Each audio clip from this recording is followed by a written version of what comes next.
Hello guys, मैं चोर सुनील। कई बार हम अपने बच्चे को ये देख करके कि वो बोल नहीं रहा, स्पीच थेरेपी सीधा दिलवाना शुरू करते हैं विदाउट अ प्रॉपर डायग्नोसिस। उसमें क्या होता है कि यूजुअली आजकल मुझे कितने सारे बच्चे रिपोर्ट होते हैं जिनकी एज 5 ईयर्स 6 ईयर्स 7 ईयर्स होती है। वो बातों को रिपीट करते हैं, लेकिन टू माई सरप्राइज वो अंडरस्टैंडिंग नहीं होती उनमें ना। वो सिर्फ रिफ्लेक्शन के साथ what is your name, what is your name, what is your father's name, what is your father's name, जो बातें उनको पता होती हैं उन बातों का तो सटीक आंसर वो कर देते हैं फटाफट से। लेकिन जो नहीं पता होती उनमें सिर्फ और सिर्फ सेंटेंसेस को जो आप बोलते हैं रिफ्लेक्ट करके उसे रिपीट कर देते हैं। सो इसी बारे में बात करेंगे। अगर आपको ये टॉपिक पसंद आ रहा है, लाइक तो अभी कर लीजिए, चैनल को सब्सक्राइब कीजिए, लाइक कीजिए, शेयर कीजिए, पूरी दुनिया में फैला दीजिए। मुझसे कंसल्ट करना बहुत आसान है।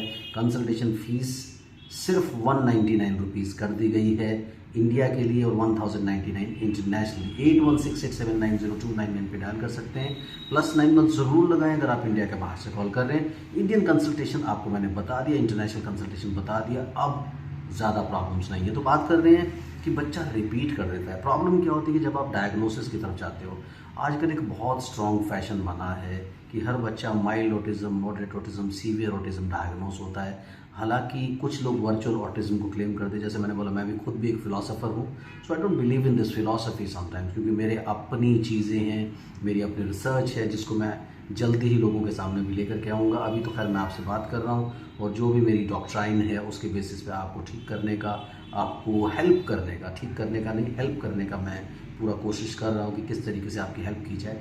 सो मैं कई बार देखता हूँ कि डायग्नोसिस बना होता है आजकल usually mild autism, moderate autism, severe autism और क्लासिकल ऑटिज्म कहने में भी लोग नहीं हिचकिचाते, जबकि एक सिंपल रिग्रेशन के केसेस होते हैं। रिग्रेशन में क्या होता है कि अगर आप एक फिलॉसफी को फॉलो करो, जैसे हम बात करेंगे conscious mind, subconscious mind and unconscious mind. तो यूजुअली जब आप एक साइकोलॉजिकल फिनोमिना को देखते हो, जब आपका बच्चा एक दिन, पहले दिन वो किसी भी स्क्रीन की तरफ देख रहा है, चाहे वो मोबाइल की स्क्रीन है, टीवी की स्क्रीन है, और उसने 4 घंटा 5 घंटा स्क्रीन यूज़ किया, तो जब वो स्क्रीन से हटता है तो जो उसने स्क्रीन में देखा उसकी इमेजिनेशन पहले दिन 15-20 मिनट के लिए उसके अराउंड एक वर्ल्ड बना लेते हैं। तो उसके ब्रेन के आस जैसे ग्राफिक्स देखते हैं ना समटाइम्स पिक्चर्स के अंदर, तो वैसे ही कुछ ऐसा घूमता रहता है उनके आसपास। अब वो घूमने की वजह से क्या होता है कि वो इमेजिनेशंस में रहते हैं, नहीं सबकॉन्शियस में। जैसे आप सबकॉन्शियस और कॉन्शियस के डिफरेंस को कैसे समझ सकते हैं, इस वक्त मैं आपसे बात कर रहा हूँ और आपको बहुत सारे लोग डिस्टर्ब कर रहे हैं साइड से, तो आप मेरी बात को प्रॉपरली परसीव नहीं कर पाओगे, आधा अधूरा परसीव करोगे। तो जैसा परसीव करोगे वैसा निकल के आएगा आगे से। तो इन द सेम मैनर ये बच्चे होते हैं, क्योंकि इमेजिनेशंस घूम रही हैं तो वो परसेप्शन नॉर्मल नहीं होता। तो पहले दिन एक टेम्परेरी शिफ्ट होता है 15-20 मिनट के लिए, लेकिन जैसे ही 15-20 मिनट ख़त्म हो जाते हैं वापस वो इमेजिनेशंस हट जाती हैं और बच्चा कॉन्शियस वर्ल्ड में आ जाता है। लेकिन अगर ये कॉन्टिन्यूस प्रोसेस बन जाए, आज 15-20 मिनट के लिए वो सब कॉन्शियस में गया, कल आधे घंटे के लिए जाएगा, फिर 1 घंटे के लिए, 2 घंटे के लिए, 3 घंटे के लिए, ग्रेजुअली वो पूरे दिन पे चला जाएगा। लेकिन शुरू के कुछ दिनों में अगर आप इसे तोड़ना चाहें तो ये एक टेम्परेरी शिफ्ट होता है। बाद में जैसे जैसे साल बीतते चले जाते हैं कि अब आप बच्चे को प्रॉब्लम हुआ, 1 साल हो गया, 2 साल हो गया, 3 साल हो गया, 4 साल हो गया, 6 साल हो गया, तो ये चीज़ें परमानेंट की तरफ चली जाती हैं। लेकिन अगर बच्चा कॉन्शियस एफर्ट के साथ कुछ चीज़ों के जवाब दे पा रहा है तो आप ये मान के चलें कि उसमें काफ़ी गुंजाइश होती है कि वो ठीक हो सकता है। इसलिए हमेशा जोर लगाया जाना चाहिए, बहुत जल्दबाजी नहीं होनी चाहिए कि बच्चे को ऑटिस्टिक डायग्नोस कर दिया जाए। आपको ये अंडरस्टैंड करना है कि बच्चा किन कंडीशंस में उसका ये जो कॉन्शियस और सबकॉन्शियस का एक फील्ड है वो शिफ्ट हुआ है।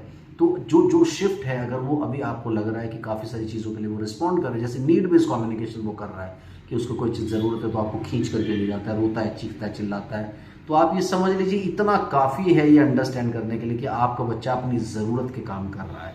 तो जब वो ज़रूरत के काम कर रहा है दैट मीन्स उसमें अंडरस्टैंडिंग तो है, बट उसको वो जो घूमता वर्ल्ड उसके आसपास है वो ज़्यादा अच्छा लगता है आपके वर्ल्ड की बजाय।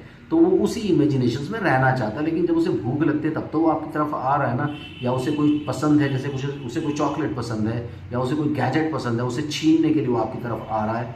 उसके अलावा किसी चीज़ में जब उसकी कोई जिद पूरी नहीं हो तो टेंशन थ्रो कर रहा है, तो आप ये मान करके चलें कि आपके बच्चे में काफ़ी अच्छे चांसेस है कि वो सब चीज़ें ठीक कर सकते हैं।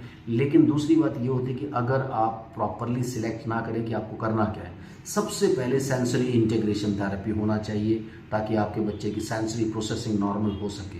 तो अगर ये सब चीज़ें नहीं होती, सेंसरी इंटीग्रेशन थेरेपी नॉर्मल नहीं होती, चीज़ें नहीं होती, तो प्रॉब्लम क्या आती है, आप सीधा स्पीच थेरेपी के लिए जाते हैं तो बच्चा बोलता नहीं है, क्योंकि सब लोग यही कहते हैं। तो बच्चा बोलता नहीं, आप उसे स्पीच सिखाते हो, स्पीच सिखाने की वजह से वो सिर्फ और सिर्फ रेपिटेशन सीख जाता है, और यहाँ से आपके लिए प्रॉब्लम्स होती हैं। इसलिए प्रॉपरली डायग्नोज करें, प्रॉपर ट्रीटमेंट करें।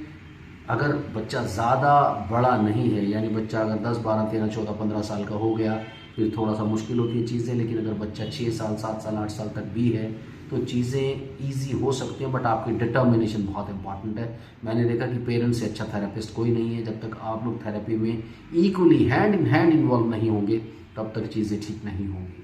तो आई होप ये वीडियो आपको बिल्कुल काफ़ी सारी चीज़ें आपकी क्लियर करके गया, आपके काफ़ी सारे कन्फ्यूजन्स को दूर किए। नहीं किया, कमेंट सेक्शन में ज़रूर डालिए, ताकि आपके कमेंट को सिलेक्ट करें और उसके बेसिस पे आगे के वीडियोस दें। Thank you very much, bye bye.